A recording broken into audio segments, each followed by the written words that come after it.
Chanukah Sameach, everyone. During Chanukah, we have two kinds of menorah lighting, one at home and one in shul, and they are very different.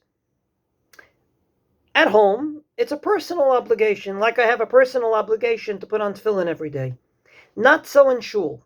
In shul, there is no obligation that if there's 15 people at Mincha Ma'ariv, there has to be 15 menorahs, but rather one menorah per shul, which means it's very much like Kriyas HaTorah. The community has to establish Torah reading on Monday, Thursday, and special days of the year. But it's not a personal obligation. Point positive, if you miss Kriyas HaTorah, you don't have to make it up.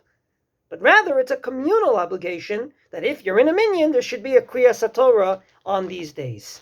And the same thing is true with regard to menorah lighting in shul on Chanukah. And therefore, the halachos are different. At home, you can only light the menorah from either Shkia or Tzeit HaKochavim.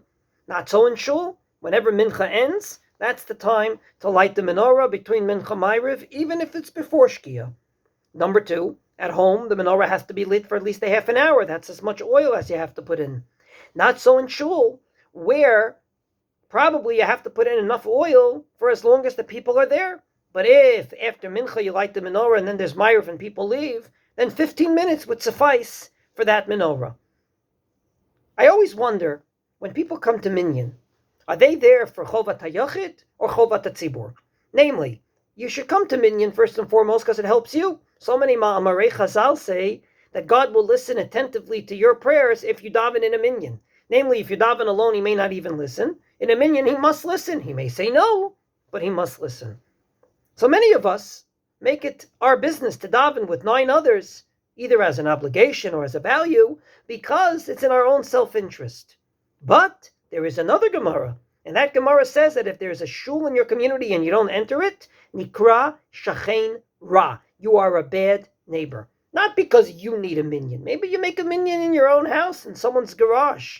But rather, the community should have a shul. And I always wonder, are there people out there that care about the former as much as the latter and vice versa?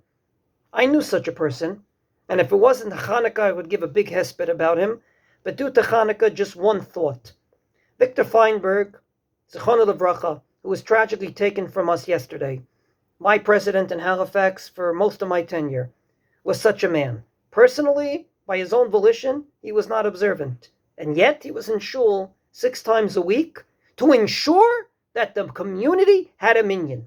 He was a president of an Orthodox shul, making sure there was a mikvah and there was an eruv for those that needed, despite his own personal observance.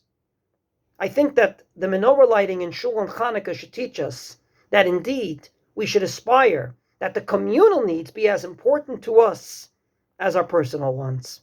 Wishing everyone besoro tovot and a Chanukah sameach.